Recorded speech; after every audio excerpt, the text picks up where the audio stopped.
What is going on out there, peeps? All right. Well, I was close. I was waiting for them to announce his name while he was here because I was curious how you pronounce it. It's not Al Kadimi, it's Al Kadami. So, Al Kadami. Is that right? Al Kadami. Anyways, nonetheless, Al Kademi. Dammy, that's what it is. Al Kademi. Okay. Anyway, so Al Kademi is here still. So he was supposed to leave tonight after he visits with Donald Trump. So there's some interesting things developing. So before we get into it, let's just get through some of the quick and easy stuff. You can see right now precious metals took a drop again. So don't be all emotional about it. I told you these things happen. But right now is the time to buy on the dip. They're starting to slowly recover again. So buy on the dip. Add to your collection. Right now is the time. Some of you guys are like, well, the price is too high. Well, now it's dropped again. So if you're going to buy some precious metals, please give our friends over at Money Metals Exchange a consideration. Their link is in my description. If you buy more than $100 worth of precious metals, use promo code Pimpy, Pimpy, and get a free ½ ounce of silver. Don't forget, we have Pimpy's Investment Chat. It's the same name as the YouTube channel. In here, we talk about gold and silver, cryptocurrencies, as well as foreign currency investment opportunities. Over here, we have the hidden things in front of your eyes. Over here, we do talk about NESARA, Gesara, current events, political things, as well as some things that people consider a conspiracy. So now let's get into what I thought was going on. And I thought this might be happening. And lo and behold, Pimpy's right. Pimpy's always right. Here we go. Saudi Arabia says it will not normalize ties with Israel until there is a Palestinian peace. I knew this was going on. Once I seen the deal with UAE, I thought, oh, okay, there's no doubt when Al-Qademi gets here that Trump is going to be trying to work out a deal to get these people all aboard with this peace agreement. And that would include Kuwait as well as Saudi Arabia. Once the UAE went on, I thought it's just a matter of time. So anyway, Saudi Arabia is making a stand saying, look, there's got to be peace for Palestine. And so, but I make no doubt about it that this was already in consideration. Something tells me that Trump has been working with the Palestine people about brokering the deal, a peace deal. Call me crazy, but I keep saying this. If there's one person who could pull this off, it definitely will be Trump.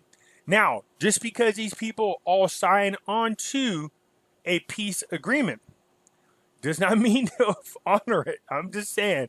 So anyways, look, here we go. The surprise Israel UAE deal last week is only the third such accord Israel has struck with the Arab countries after Egypt and Jordan, and raises the prospect of similar accords with the pro-Western Gulf. So don't be surprised if this gets pulled off. I don't know if he's going to be able to do it until after his second term or until he gets into his second term. But for the most part, yeah, it looks like if he's got this much accomplished in such a short period of time, I can only imagine what he's going to do in his second term. So I'm looking forward to it.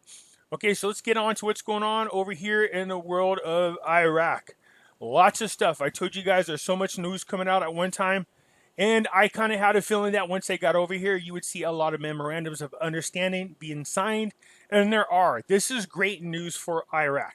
It really is. They need outside investors to come in, start creating jobs for the Iraqi people, get the Iraqi people off government aid, create a stronger economy that will strengthen the dinar.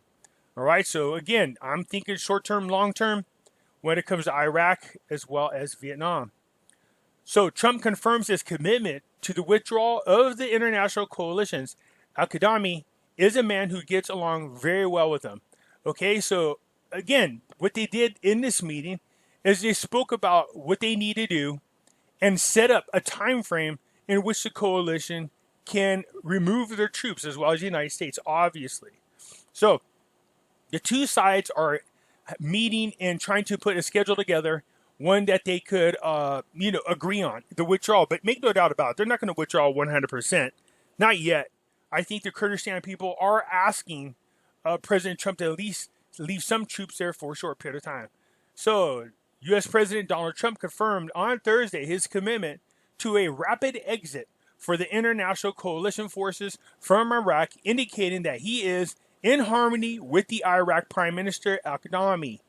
The official news stated that Al-Qadami succeeded in leading the strategic dialogue to obtain an American withdrawal from Iraq, explaining that the Iraq and American sides emphasize the need to respect the sovereignty and territorial integrity of Iraq. The Iraq and American sides have agreed to form a special team to discuss the mechanisms and timing for the redeployment of the international coalition forces led by the United States of America outside of Iraq. All right, so they are putting a team together. We'll see where it goes. Trump affirmed commitment to the rapid exit of the international coalition forces over a period of 3 years. Good. We need more. Obviously, Trump definitely wants to get our troops back here to the United States because we are expecting some serious civil unrest after his reelection, and he's most likely going to need the troops here to help him. Okay? So Al-Qadami and Trump agreed to form a team to discuss mechanisms, same thing as we just read above. Okay? So what else is going on here? Al-Qasab, is it Qasab? Yeah. Considered Al-Qadami's visit to Washington a strong start and affirms Iraq needs American companies.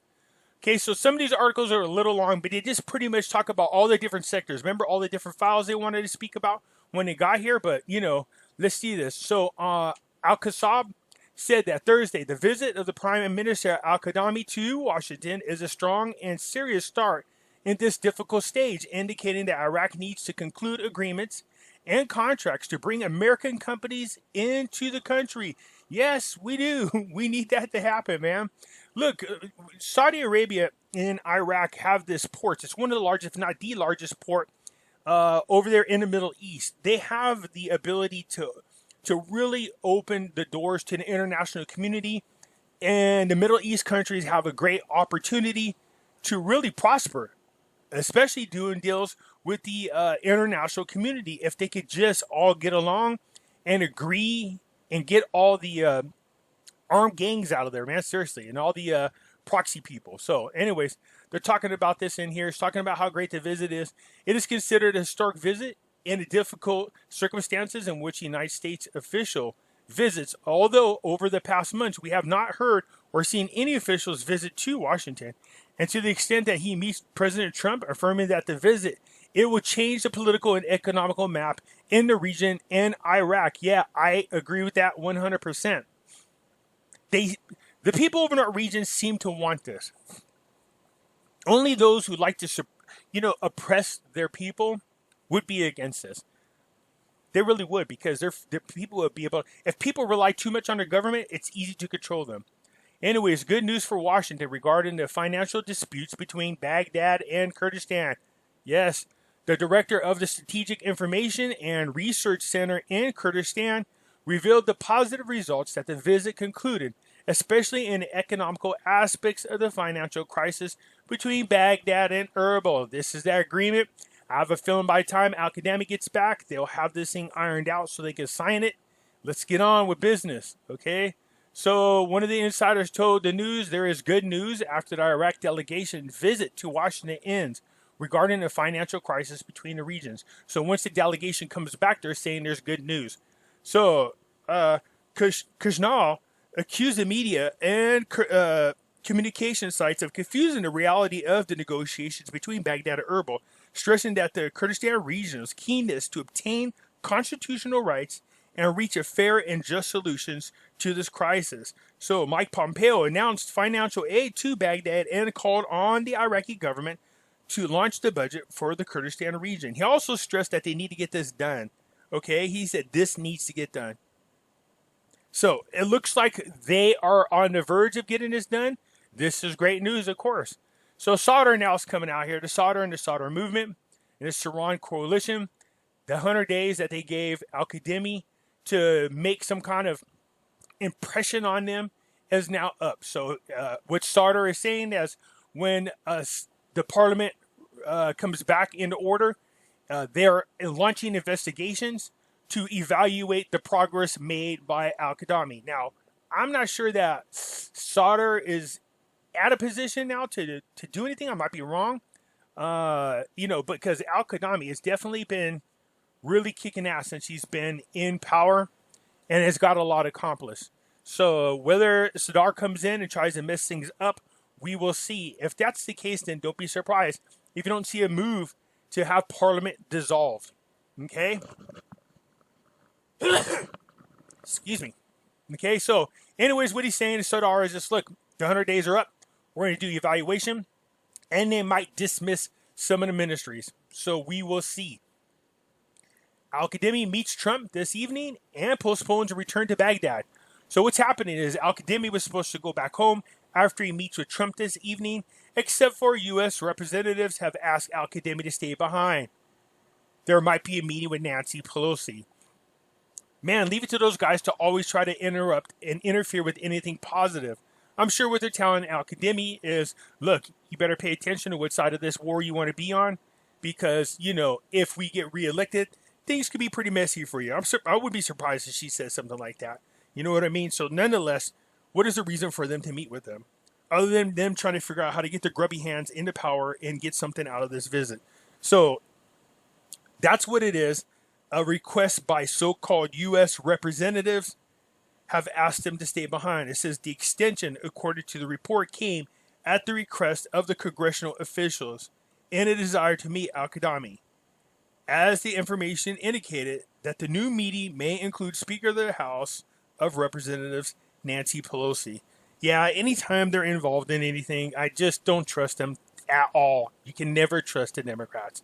So nonetheless, so that's what's going on. There's a huge article talking about all that's been accomplished, the memorandums of understanding, and what areas they cover. So there are a lot of really big name companies, not a whole lot, but a lot of them that are wanting to come in and do business in Baghdad. So, in Iraq. So again, this is great news, man. It looks good so far. Everything is good. There, as you can see, there's a really long, so they want to talk about what they need to do to make sure that their companies feel secure when they're in there and that their investments and businesses will be protected. What they need to do to fight off ISIS. So some of our soldiers will be there. But once these people start getting embedded in there, then they can start to rebuild Iraq. Okay, and this is what we want. This is what I want for the Iraqi people, man. I really do. Anyways, over here is this. We know about this meeting between Al-Kadhimi and IMF. But over here, again, is Trump saying the United States will impose new international sanctions on Iran. U.S. President Donald Trump confirmed Thursday that Iran will not possess a nuclear weapon and no longer has the money to finance Al-Qaeda and other terrorist groups. Trump said in a press conference that asked the United States Secretary of State to notify the Security Council of our intention to reimpose all UN sanctions on Iran. He says, if I win, you mean when he wins the election, Iran will ask us to reach an agreement within the first month of his re-election. We know this. So if you really want to broker peace in the Middle East, Iran would be a huge part of this to get aboard. All right, so that's what's going on. A lot of big name companies are doing memorandums of understanding to come in and do business. We got Trump meeting with Al-Kadhimi today. We have the House of Representatives asking to meet with Al-Kadhimi tomorrow.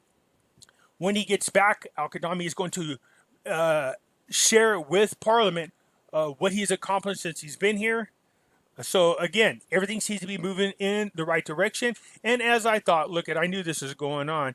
So the news came out today that Saudi Arabia, I knew they were approached. So Saudi Arabia and Kuwait, I'm guessing both have been approached. So this is Saudi Arabia's response. I'm curious to see if Al-Kadhimi has, maybe the announcement tonight is maybe them coming aboard on this peace agreement. I think it's very possible. I really do. We'll see where it goes. All right, you guys, that's it for now. I just wanted to share this. There is a lot of news coming all out at one time. So again, I'll try to get to it and share it with you if it's anything major or at least pretty decent. But that's where we are for now. A lot of positive information, moving all in the right direction. All right, if you liked the video, hit the thumbs up button. If you're not a subscriber, please do so, because when you do, it helps out the channel, and I surely do appreciate it. And I'll catch you later.